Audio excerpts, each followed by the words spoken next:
C'est l'heure du bilan. Ouais.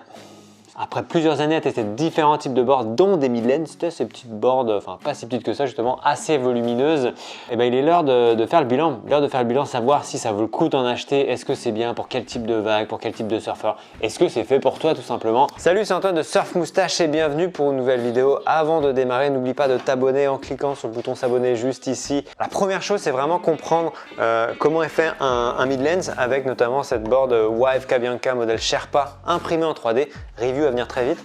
Alors concrètement, une board Midlands, c'est une planche avec pas mal de volume, des rails très longs, très droits qui viennent se terminer sur un round tail de manière générale pour conserver quelque chose d'assez fluide. Tu veux quelque chose qui soit fait pour surfer tout en courbe, garder un peu ce style rétro même s'il y a différents types de Midlands. On travaille aussi également pas mal le concave sur ces boards pour apporter justement du pivot à l'arrière, donc on peut rajouter des vis, des doubles concaves, etc. Ce type de choses qui va t'apporter plus de réactivité. Tu retrouveras ces boards en 2+1 comme ici, donc là il y a un troisième dérive que je viens rajouter ici, en 2+1, en twin fin comme la Lady Twin que j'avais testé, en thruster comme la côte aussi de Pukas que j'avais testé. Et après il y a des singles, il y a un peu de tout en fait chez les Midlands. Voilà, donc de manière générale, les Midlands ont plus ou moins tous ces caractéristiques là. Bon par contre, elles sont pas toutes faites en impression 3D, hein. Ça c'est sûr.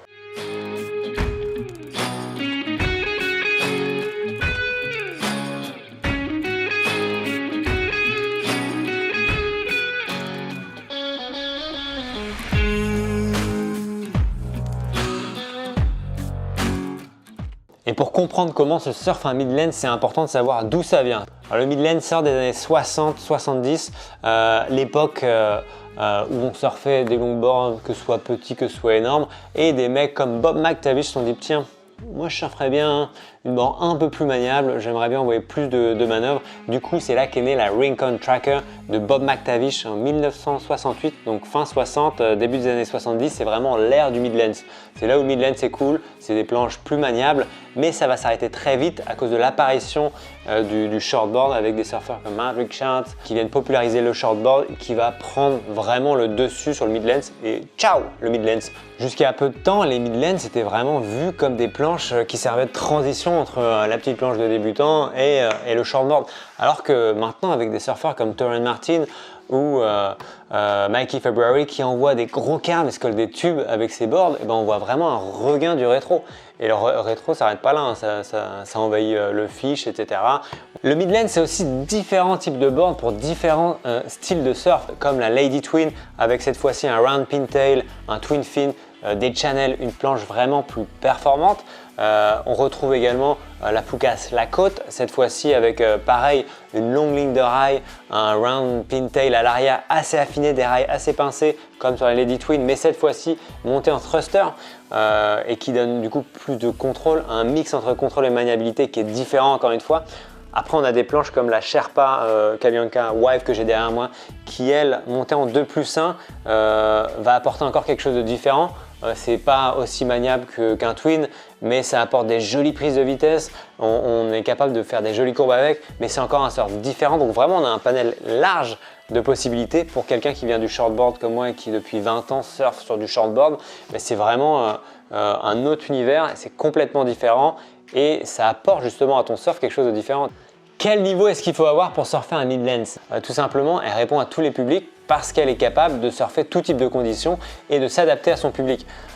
Si tu es un débutant intermédiaire, le Midlands pourra te permettre de passer d'une planche vraiment typée débutant à une planche plus petite, toujours avec du volume, mais plus maniable. Donc tu auras quand même cette facilité à la rame, cette stabilité, mais plus de maniabilité pour aller chercher tes premières manœuvres, tes cutbacks, tes premiers rollers, tout en conservant une planche qui est capable de générer de la vitesse. Parce que rappelle-toi, sans vitesse, pas de manœuvre. Et non, ça c'est con, hein. Et c'est également une board parfaite pour la catégorie de surfeurs expérimentés que je peux diviser en catégorie de surfeurs expérimentés âgés seniors et catégorie expérimentée youngster.